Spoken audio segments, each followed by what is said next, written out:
So we are recording each of our sessions today, and once the team has an opportunity to check and edit the captioning, then the sessions will be posted and available online. But please be aware there's a very few group of people doing that, so it will take a while before the sessions are posted online, the recordings. I wanted to also let you know that you can turn captions on. The captions have been enabled in the Zoom room. And down at the bottom of your Zoom window, there is a button that says captions, and you can turn them on or off there. And then I wanted to encourage you to engage in the chat. We're lucky to have two presenters in the session. I assume they'll kind of keep their eye on the chat, and I will be here also. And then with that, I wanted to introduce two colleagues who are presenting to you, Susan Kahn and Heather McCarty. And their presentation is about increasing engagement and belonging in online history courses. And I wanted to just mention that in the name of transparency, Susan and I are close colleagues and work together. I have not seen her presentation, but she did complete the Peralta Online Equity training. And we could tell you more about that after the session. But with that, I will turn it over to our two presenters. All right, thank you, Inger. Welcome, everybody. My name is Susan Kahn. I teach history at Berkeley City College. This is Heather McCarty. She teaches history as well at Ohlone College, and we're delighted to be a part of the Online Equity Conference today. We'll be presenting on increasing engagement and belonging in online history courses. And we wanted to just say up front that we are both U.S. historians, so our perspective is a little limited in that respect, but we're really hoping that the ideas that we share today will be applicable to other fields of history as well. We also know that undoubtedly there is a lot of expertise in this room with us today, and so we're hoping to incorporate opportunities for everyone to share. Starting with a question to get us in that student-centered mindset. Heather? Yeah, do you want to go ahead and pull the slide deck up so they can? Sure, yeah, hold on just a second. Sure. We would, and there it is, magic on screen.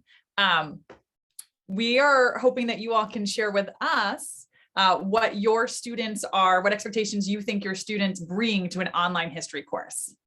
So if you could just type into the chat any sort of expectations that you think your students have when they come to take an online history course.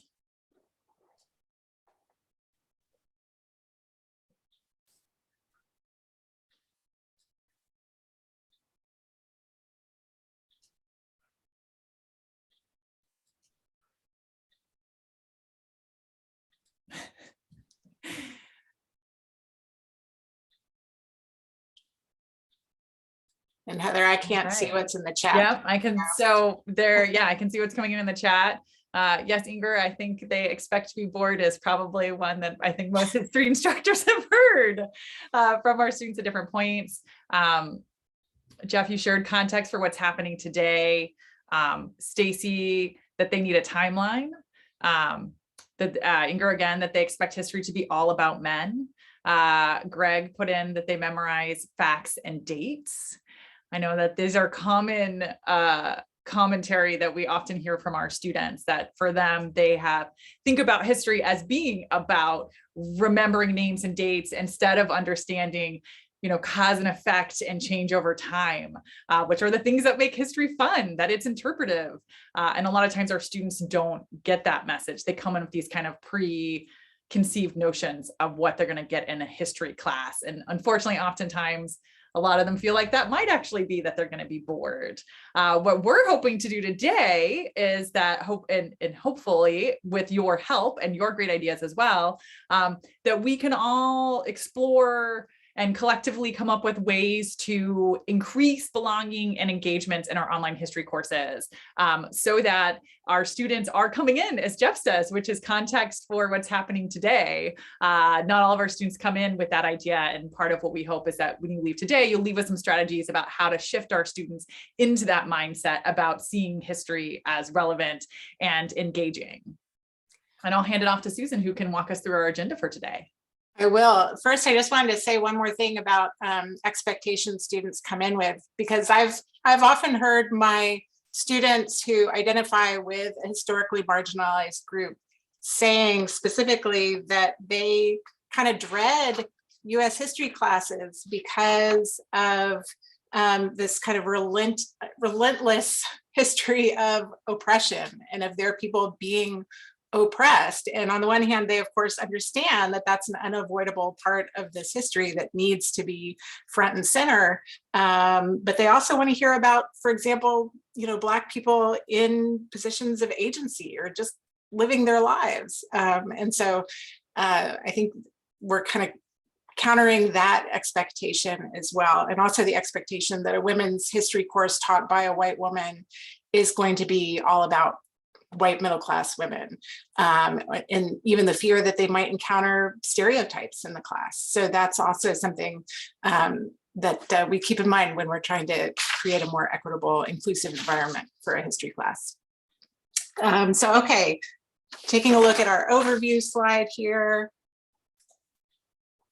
So we've spent a lot of time thinking about how to overcome some of these negative expectations to grab students' interest and foster an inclusive learning community, even in an asynchronous online environment. And we've settled on 4 conditions for students to engage and feel a sense of belonging in that are specific to history. And I'm just going to list those here and identify the criteria of the Peralta Online Equity Rubric with which they align. And then we're going to go into a little bit more depth for each of them. So the first condition is that students see themselves in course materials, right? And this connects to E4 in the Peralta Online Equity Rubric, diversity and inclusion, and obviously E5, image and representation. Second, students are provided with a diversity of ways to learn the content. This is aligned with E3, the Universal Design for Learning criteria, and E7, content meeting, making sure that the content connects in clear ways with the students' experience. Third, students engage and connect when they can see the relevance of the history, which also obviously ties to E7, content meaning. Now, these first 3, we're going to move through pretty quickly because we suspect in this crowd, they may already be obvious or require a longer conversation. And because we want to be sure to leave plenty of time for this last one, which is allowing students to work directly with historical sources and with each other. This is so important to the craft of history, and it ties directly to E6, which is about human bias and seeing bias in sources, E7, content meaning again, and E8, connection and belonging. So I'm going to turn it over to Heather to get us started with seeing themselves in course materials. Heather? Yeah. So this strategy is probably one that I think most of us are already doing or have spent some time thinking about doing. And it's pretty straightforward. It's really about allowing students to see themselves in the course material itself. There's a lot of scholarship focused on history told from the margins, and finding and incorporating those types of sources into your courses will help your students better see themselves in the course material. So you want to take a moment, if you can, for whatever your history is, whether it's, US or world or, whatever history course you're teaching, to really consider trying to find the sources that are covering a major event, but from the perspective of a group that's been historically marginalized.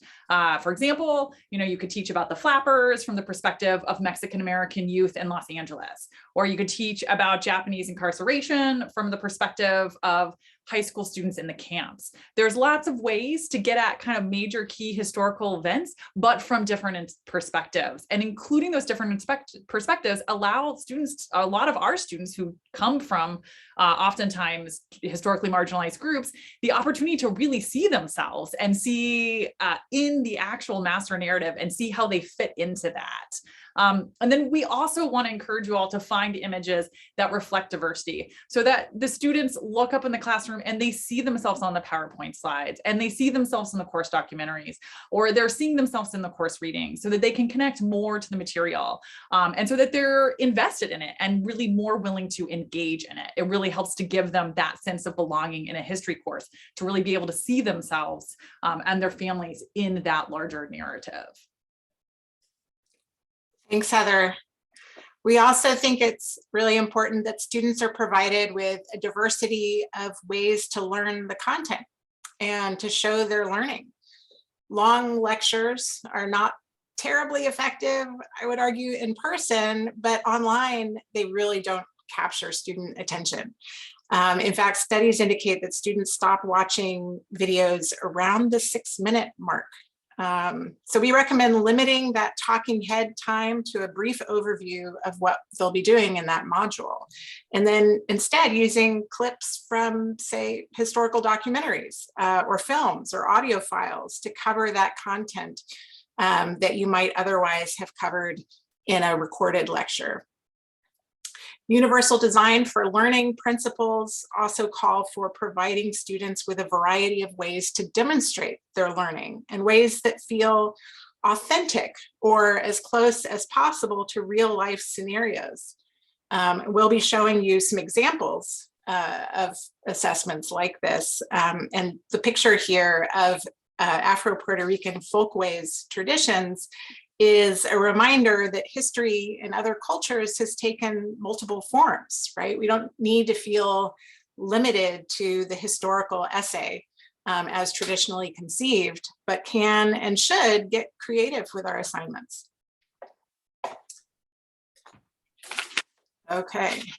That takes us into point number 3 for us, which is really seeing the relevance of history. And there are, a lot of ways to try and help your students to see the relevance. One of the ones that is I think most obvious, and we've touched on already a little bit, which is really about finding ways for students to see their own stories or their family stories incorporated. So you can assign projects that allow students to incorporate their own histories, because when they see their histories or their family histories as connected to that master narrative, history becomes more relevant for them.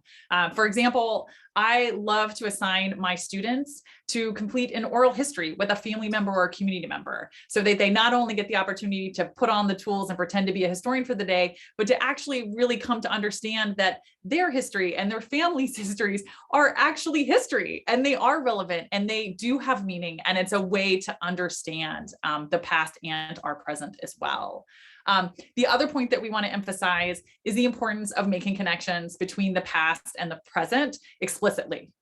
Sometimes our students don't see how things from the 1600s or the 1700s are relevant today. So we really want to encourage you to be very explicit about those connections between the past and the present. Don't assume that your students are going to see them themselves. We're inviting you all to actually go forward and make those connections explicit and help your students to see how the past still informs and shapes our present world, which is going to make history more interesting and applicable to them. I really love in my online classes to make these very short little videos that I call Making History Relevant. And in them, I help students see the direct connections from the past to present day events. And it's just an opportunity for me to explicitly show, hey, this thing from the 1700s, it's actually relevant, and here's how it's shaping our present day. I also like to ask students to do that as part of the assignments as well, so that they're then being encouraged to think about the ways in which history is connecting to the present. All right. And finally, we think students engage and feel a sense of belonging when they are working directly with historical sources and with one another. The goal here is for students to take on the role of the historian themselves, also to recognize the role of interpretation and bias in history, and the diversity of interpretations and biases that we all bring to the sources, right? Which is definitely part of that Peralta Online Equity Rubric. And also to participate actively and collaboratively in their learning, which is, after all, as the research suggests, right, how most people tend to learn best. And in the next few slides, we're going to be showing you some principles and strategies that we've used to get students working with sources online. And then we'll be asking you to share your favorite examples as well. We probably won't have time to discuss approaches to working with secondary sources, but we do have suggestions and examples for that as well in the slides. But we want to spend most of the rest of our time here talking about activities you can use to get your students working with primary sources, the raw material of history. We've identified some general suggestions for teaching with primary sources that we're going to go over first, and Heather's going to get us started with those. Yeah, so our first sort of, principle or tip for working with primary sources is to give students access to the universe of digitized sources that are now available on the web. It is amazing. Universities and colleges and libraries have digitized their sources. You get to do the work of the historian at home. Not only have they digitized their sources, lots of them have even curated them into wonderful, accessible collections that you can use with your students. So you can find images and political cartoons and films and oral histories, music, lyrics, you name it. It's all pretty accessible now, open source on the web. And so we encourage you to get your students engaged with those materials. We also suggest that we keep the written primary sources that you assign to your students pretty short and provide a lot of guidance on vocabulary that might be unfamiliar, on what to look for in that source, guidelines, as we'll say in a moment, about how to approach different types of sources. It's easy to forget what it's like as a student to approach a historical primary source for the first time, right? It can be really kind of confusing. So providing a lot of scaffolding is I think, really important to the success of working with online sources. Yeah, and building on that, we really recommend that you use actual primary source analysis tools. The Library of Congress has a whole wide variety for a myriad of different types of sources. If you can find the primary source, they probably have a suggested tool to use to analyze it, and to use those tools with your students or to modify it to make sense for your assignment. But really to remember, our students don't know how to do this. They haven't gone to school, graduate school, and been trained as historians. Oftentimes for our students, this is the first time someone's handed them a political cartoon and said, hey, what's happening here? Or here's this, here's an excerpt from a diary from the 1600s. And yeah, that's some interesting language you've never seen before. They don't have those tools yet to analyze and get into historical sources. And so we really encourage you to think about using very structured tools to scaffold that out for your students. And again, there's a link in the slide to the Library of Congress webpage, which has a great starting point. And all of those tools are really guided to help your students move from like that general unbiased observation to actual analysis. And so they're designed to in this kind of step-by-step way. And we'll show some examples a little bit later. We also wanted to point out some really valuable resources full of activities surrounding primary sources that are created for high school teachers, but that can definitely be adapted for the college level and adapted for online learning. And so two resources that I've found particularly useful are the website of the Stanford History Education Group, also the Berkeley History Social Science Project. Those links will be there in the slides, and I'm sure that you all might have other resources that you are aware of that you'd like to share too. But that's been really helpful for me in coming up with ideas. And then our last one is to make it collaborative and to give students the opportunity to share and discuss their interpretations, or to contribute even to a larger collective primary source project. And we'll talk about some examples of those shortly. But this one, the last one's probably, I think, pretty obvious to most of us. Educational research really does show that working collaboratively increases content understanding and mastery, but it makes your courses more engaging and hopefully more fun for your students. Okay, so now we're going to shift gears and we're going to start sharing out some of our specific examples with you all. And then we're hopeful that in the chat, you all will share some of your favorite strategies as well. And this first example that's up here is an example of, this is a political cartoon. It's an image analysis activity. And this for me is actually part of a larger discussion board where my students are engaging with a few different political cartoons focused on the anti-Chinese sentiments and immigration legislation in the 1870s and 1880s. And this is earlier on in the semester. This is for my California history class. And you can see here, what I have here is they're going to pick the image they want to choose. And I have very structured questions for them to help them move from that general all the way to that specific. So I'm asking them to observe and describe. I'm asking them, what do you see in the foreground? What do you see in the background? Who are the people? What symbols or objects do you see? What you see that would look different if it was a photograph instead of a cartoon? Are there any words or captions, other details? So I'm really at this point just asking my students just to take a look and describe what they're seeing. The next step in that sort of analysis building strategy is to reflect. And so now they're going to need to access their knowledge that they've learned from the content from the week, from our primary and secondary source readings and other activities. And now they're going to be thinking about what was happening in California and the United States when this cartoon was made. Where did this cartoon appear? Who do you think the intended audience might be? What do you think the cartoon is depicting? And now I'm going to ask them to hypothesize and move further. And they're going to answer, what is the overall message of the cartoon? Is the cartoon in favor of immigration or opposed to it?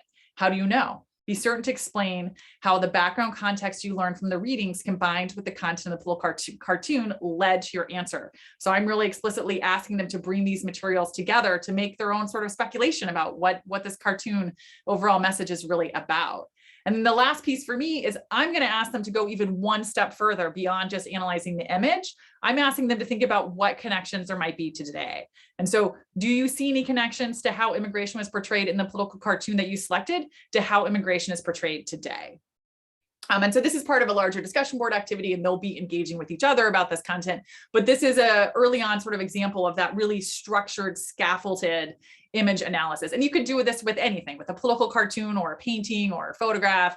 You know, you can modify as you need for your own content. Great. Another type of primary source that I've found students really enjoy working with is oral history, of which there are now whole collections available online, at least in the US history context, many with accompanying videos. And so the Berkeley or the UC Berkeley Oral History Center, for example, has a World War II on the home front collection that has like 250 oral histories with synced videos and transcripts. So it's an amazing resource. And so I selected a video recording of an oral history of Dorothy Eng, who was a Chinese American woman, not famous, but of course, history isn't just about famous people, right? And so this is a great way to get to kind of everyday experiences. She's talking about her experiences in San Francisco during the 1930s and 40s. Fortunately for me, the video was already divided into short segments, each with a descriptive title and a transcript. And so what I did is I used a shared Google document. I use a lot of shared Google slides and documents in my teaching, where I've provided links to short segments of Dorothy Eng's historical interview, oral history interview. And then I asked students to pick one that looked interesting to them based on the title. They typed a short summary of their clip into the document, being sure to include any dates that they heard to help us get oriented in time. And then at the end, we had collectively as a class reconstructed Dorothy Eng's life. And then based on that reconstruction, they then analyzed in a step that's not pictured here in the discussion forum. They analyzed the connections between her life story and what we had learned about in the readings about women's lives during World War II. And we also had the chance to talk about oral history as a source and evaluate oral history as a source for its reliability and what it brings to the historical account. So from an equity standpoint, this exercise also had the benefit of providing students with insight into the experiences of a Chinese American woman during World War II, while also providing them with an opportunity to collaborate on a collective project and discussing their findings, analyzing bias, etc.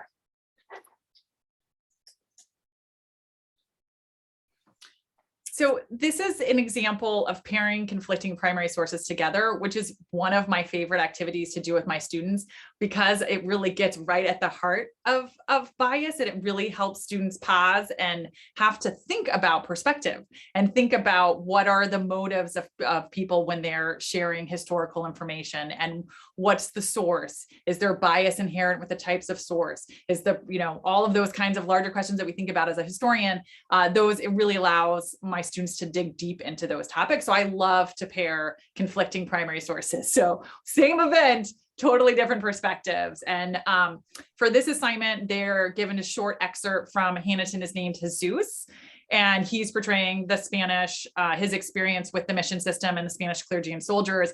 And then they also read another short excerpt from Pablo Tak, who is portraying his experiences in this document, Freedom to Work, about his time on the missions in California, again, also with Spanish clergy and soldiers. And they are very different events. Hannington named Jesus document is showing violence by Spanish colonizers. It is not a positive experience for him.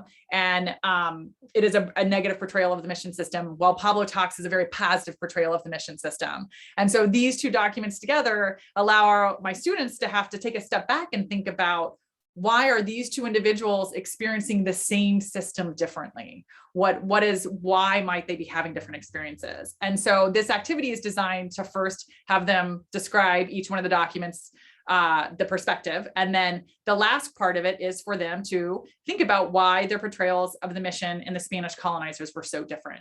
And it allows them to start to think about the kinds of factors that shape your experiences: age, language. There's a variety of different factors that play into this that they're able to kind of flesh out and get into. And then that allows them to start thinking critically about future primary sources. When they realize that one version of an event is inherently going to have bias in it, they start to then be able to apply that perspective to other documents and materials that we look at in the course. And I just want to give a heads up about the time. We have about 3-4 minutes before we want to get to discussion. So why don't we skip this one and let's do your last slide, Susan. Okay, so just so people know that they can go back to this in the slides, this is an activity around using a primary source collection. So just wanting folks to know to come back to that. But I will then describe this activity. This is my virtual museum exhibit activity. This activity is actually the closest thing I have to a capstone project in my women's history class. I avoid assigning big research papers, just can't provide the amount of support that would be needed for students to complete that in an online course, but I do assign mini research assignments that allow students over the course of the semester to explore a topic of their own choosing, to identify and analyze primary sources on their topic, and to find reliable secondary sources on their topic.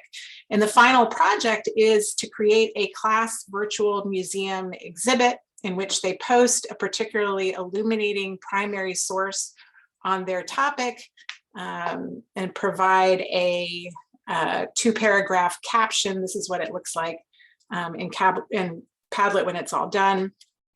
They provide a 2-paragraph caption with citations in which they contextualize the source and explain its relevance.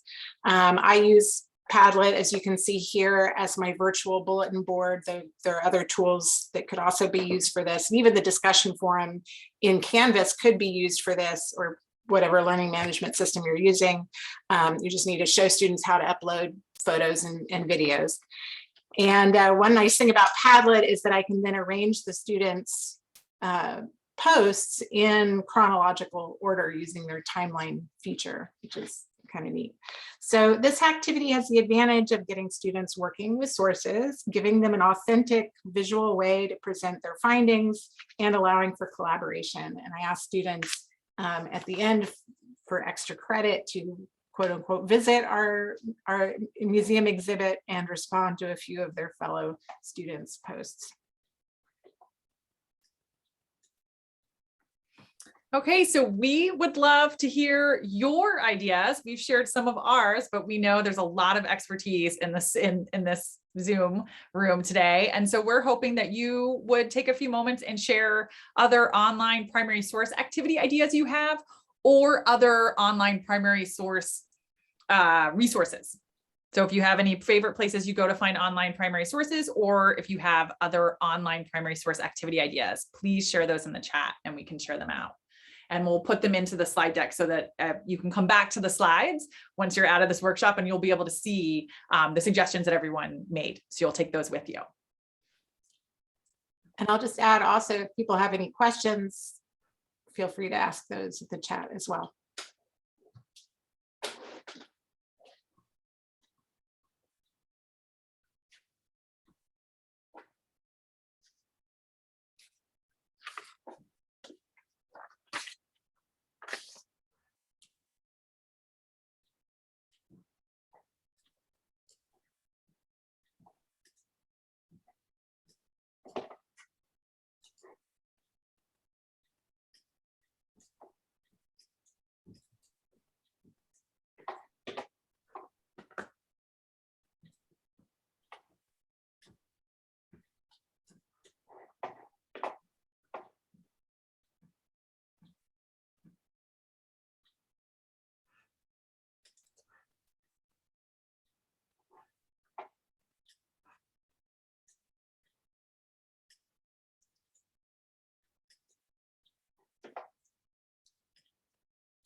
So I'm seeing a question there in chat, which is, what are some strategies you use to evaluate whether or not to use specific primary sources?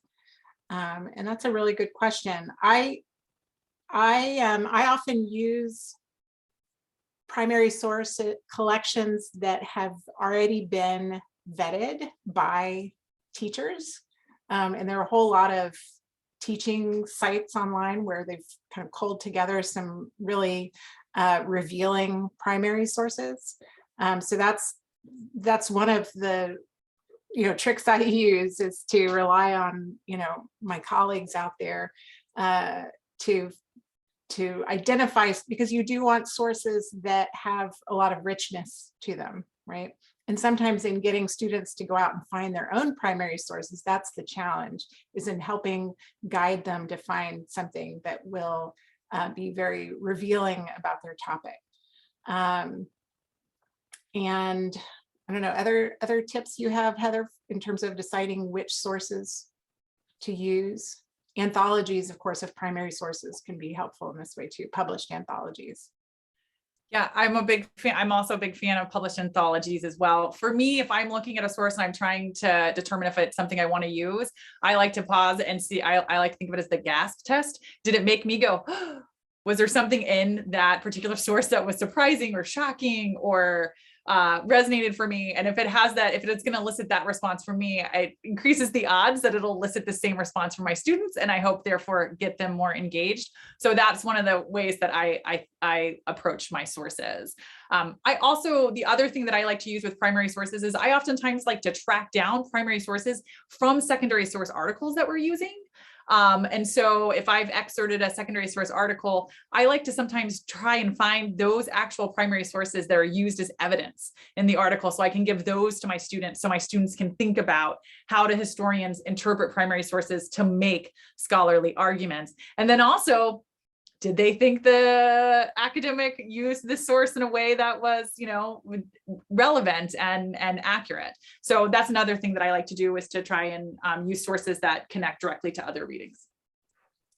The Stanford History Education Group website and the Berkeley History Social Science Project website that we shared earlier also has lots of great teaching ideas around primary sources, and they've done a lot of the work in conjunction with, research scholars in those particular fields to find sources that are really meaningful. I will just add one more thought that comes to mind as I'm picking sources, which is that, we do have to be aware of the fact that a source that, for example, has a racial stereotype in it. I think it's important to kind of prepare students for that fact that there is going to be a racial stereotype featured in this primary source, and there's no sense in which we are endorsing that by looking at it in a classroom context, but reminding students of the historical context, what it is revealing, why we are using it, right? We don't want our students just to think that we're putting up sources up there that shows some kind of ugly examples of racism just kind of flippantly because it's shocking or something, but because it is revealing and tells us a lot about the time period. Any other questions? If there aren't other questions, we could also kind of briefly go over our tips and suggestions and activities for working with secondary sources. What do you think, Heather? We have about, I don't know, 7 minutes or so left. Yeah, let's shift and do that. Okay. So I'll go ahead and start with these are our tips for working with secondary sources. I'll just put a little plug here for using OER texts, right? There are some pretty good online educational resources out there, at least in my field. And that certainly makes your course more, so long as it's an accessible source, it makes your course more inclusive, improves the access. You want to take the next one, Heather? Yeah. The other thing we would definitely recommend is to keep in mind the cognitive load involved in reading long articles online. So especially as you start to shift to OER stuff, think about how much digital reading are you assigning to your students for each assignment and in each period of time, because it is reading online for a lot of our students is more fatiguing than reading from a physical book. And I feel like in the shift of COVID, I think everyone's probably more aware of that now than we were before, but it is definitely something to keep in mind. Yeah, it's fatiguing for all of us, right? Yeah, and the same goes for film clips, right? And we mentioned already is to try to keep film clips short, which can be hard if they're really packed with great content, but you will get more out of them. And then also, we already talked a little bit about this, but taking advantage of online museum exhibits. It's a great way to get your students to be on a virtual field trip. So definitely online museum exhibits are a great way to engage with secondary sources and primary sources and allow for your students to see how others are curating primary sources into secondary sources. A reminder here about scaffolding, providing lots of guidance and support to students in their reading or watching of secondary sources, not just the primary sources. And I'll just go on into that next bullet point, Heather, because it's so closely related. In my assignments, I really try to include opportunities to boost students' information literacy by helping students identify reliable, popular sources of historical information online, not just scholarly sources. And so I kind of walk them through the steps, which is sometimes hard for us to articulate if we're so used to doing it, but walk them through the steps of trying to figure out whether a website that has historical content is in fact reliable. And later in the slides, I show an example of how I do that. Heather, you want to take the last? And then the last one really connects back to a lot of what we were saying about the primary source skill building. And that is to promote critical thinking by encouraging students to evaluate what they read for point of view, intended audience, evidence, those kinds of things. So the same things we're asking them to bring to analyzing a primary source, helping our students understand that they should actually be bringing those to a secondary source as well, and to be thinking critically about those materials too. All right. So here's an example of an online secondary source activity that I use in my class. This is not original to me at all. I think I got this from the reading apprenticeship program through 3CSN, I think it is. So thanks to them. This is the golden line exercise for scholarly articles. I don't use a whole lot of scholarly articles in my course, but I do introduce a couple. And part of what I see myself doing is teaching them how to approach a scholarly article if this is their first time to do so. And so the students are, reminded to spend time reading, to take notes on the reading, and then to identify a golden line. That is a quote or a line from the article that they think best describes the author's main idea or argument. Remind them that it's not that there's just one, you just are picking the one that you think is best and explaining why. And also get into talking about, okay, what kind of evidence is this author using? Does that evidence support their argument? So they're also evaluating the argument of this secondary source. So I've found that helpful. I also, these are my instructions to students about finding reliable secondary sources. And I'll add here too that the Stanford History Education Group has a great online resource for boosting information literacy for our students and teaching them to read sources critically. But here's how I do it. I show them a 3-minute film with the infamously named CRAP test. I won't go through what all those letters stand for, but if you Google it, CRAAP, you'll see lots of short little videos there that students can watch to get kind of a handy guide on what to look for in online sources to see if they're reliable or not. And some other tips there as well. And I think that's it. What we have here too is a list of resources we've identified on online history teaching that includes a little description, annotation of what each of those sources contains and why they might be helpful to you. And we're hoping that we can encourage people to use that link in the chat to give us their name, their institution and email address, if you're comfortable with that, with the idea of staying in touch, continuing to share ideas about online history teaching. And I think that's it. Heather, or any final questions? I'm just gonna repost those links for folks right now in the chat, so they're there. Okay. And I think we have about 3 minutes left if there are any questions or comments.